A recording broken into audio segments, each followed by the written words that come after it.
Imagine eu entrar na justiça para usar a sua casa, sem que você possa dizer não, levar toda a minha família, comer a sua comida, estragar o seu carpete, sujar o seu banheiro e, quem sabe, quebrar algumas cadeiras.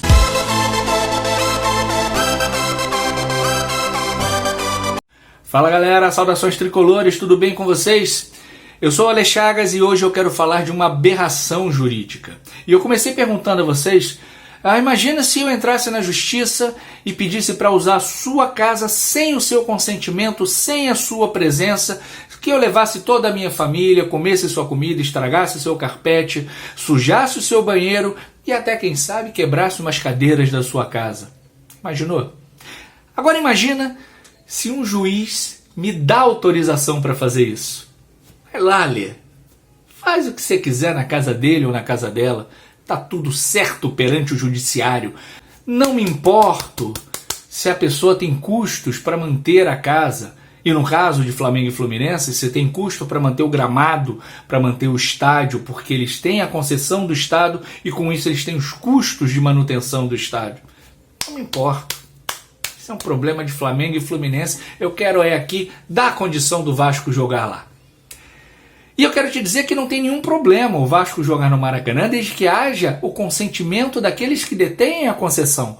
Desde que estejam num contrato. Tem que haver tantos jogos no Maracanã, né, e que Flamengo e Fluminense não componham esse total de jogos, e aí você compõe com outros clubes que queiram jogar lá.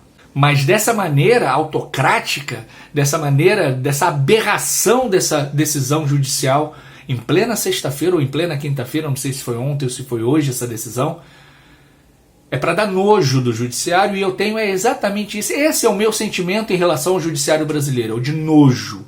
É óbvio que nós temos brilhantes juízes, brilhantes magistrados, mas eu tenho nojo do judiciário que frauda uma eleição presidencial como foi a de 2018, através da prisão ilegal do principal candidato naquele momento. Eu tenho nojo do judiciário que libera a casa dos outros, né, para que um clube jogue sem nenhuma responsabilidade e que pode provocar multa, né, para o clube que é um dos donos da concessão, no caso o Fluminense. Eu quero saber quem vai pagar essa multa caso ela venha.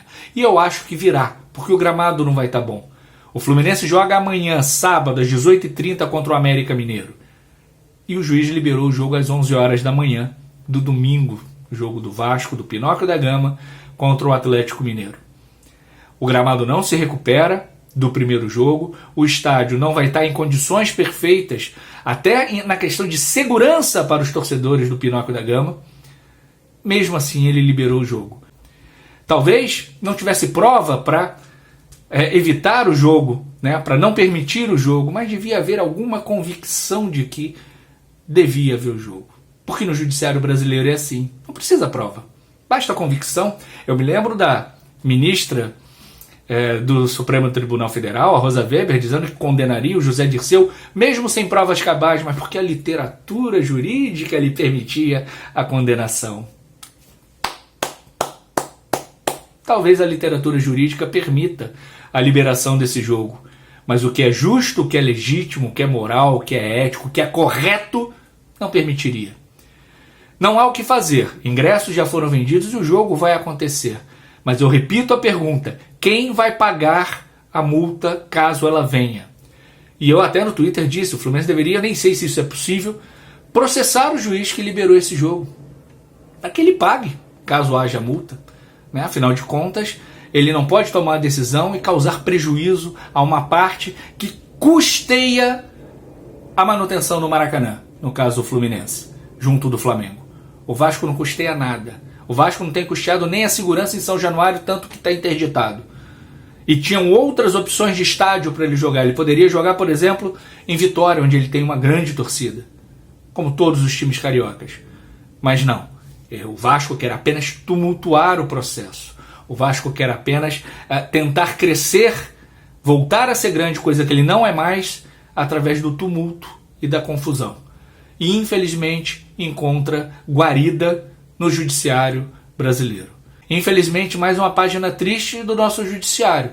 Nem é tão importante assim como foi a prisão arbitrária do presidente Lula.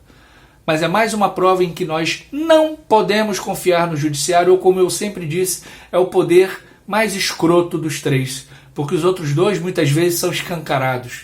O terceiro, ele se esconde atrás da lei. Um grande beijo, um grande abraço. Tchau, tchau.